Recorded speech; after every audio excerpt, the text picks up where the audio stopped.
So ito guys, okay na tong printer na to. No, kanina binalik sa atin dahil pag nag-test print tayo ng ganito, okay naman siya, walang problema.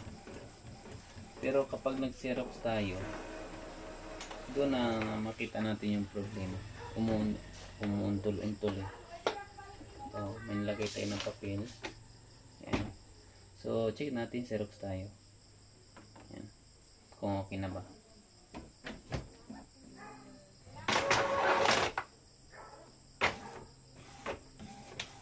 So, okay na po siya. Okay na yung pag-hila niya ng papel. So, ang problema nito, i-reveal ko sa inyo guys. Kung anong ginawa natin para maayos yung printer na ito.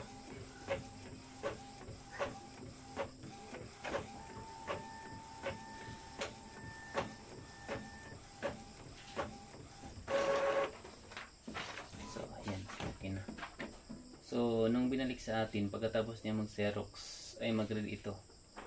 Mag-read at saka mag-error ito siya. Naka-error. Mag-blink yung power at saka itong kanyang cancel button. So, ngayon na siya nag-blink. So, check natin kung anong ang inayos natin guys. Ito. Para safe tayo, tanggalin natin yung power. Ayan. So, ipakita ko sa inyo kung anong ating inalis. So guys, ang ating inalis ay ito. Lagyan natin ng ganito. Yan. So ikutin lang natin para matanggal to. Ito, naikot natin. So ang problema guys, ito lang pala yung may problema. Ito yung kanyang tinatawag natin na encoder strip.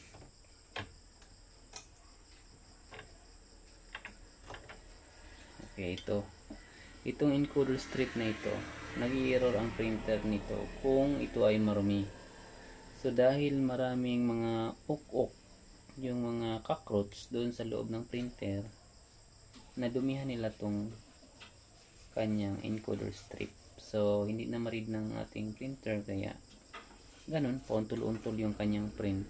Parang akala natin ang sira ay itong kanyang wire. Kasi pareha sila ng simptomas. So ito lang pala yung may diferensya guys. So ito.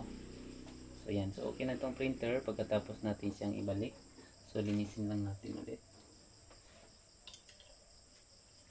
So sa paglilinis, pwede natin ito basahin ng tubig para malinis tong encoder strip. Ayan. Dapat walang dumikit-dikit dito. So, ibalik natin tapos nating malinis.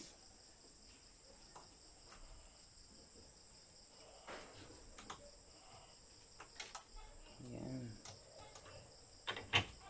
So kailangan marunong tayong sumilit guys, no? Marunong tayong sumilit kasi sisilipin to dito.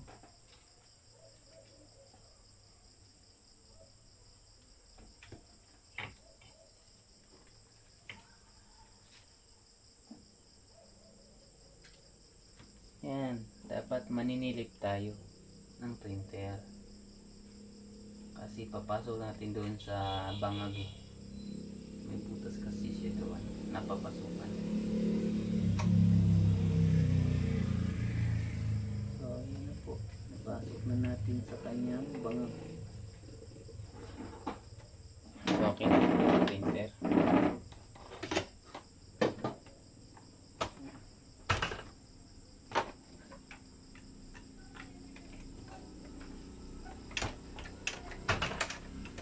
Mamaya na to.